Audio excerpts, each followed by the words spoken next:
दोस्तों, आप सबका मेरे YouTube चैनल में बहुत बहुत स्वागत है। मैं एक राम भजन गाने जा रही हूँ अयोध्या के लिए। जैसे लगे कमेंट में जरूर बताना। आएंगे मेरे प्रभु राम अयोध्या नगरी, आएंगे मेरे प्रभु राम अयोध्या नगरी। सोने की थाली में जेवना परोसबयो, सोने की थाली में जेवना परोसबई।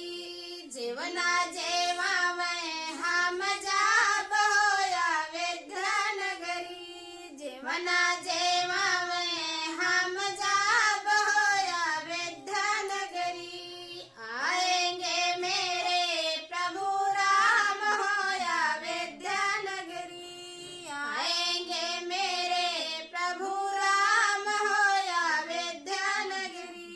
सोने के लोटा में जल भरी लऊबाई, सोने के लोटा में जल भरी लऊबाई। जलवा घुटावने हम जाब अयोध्या नगरी, जलवा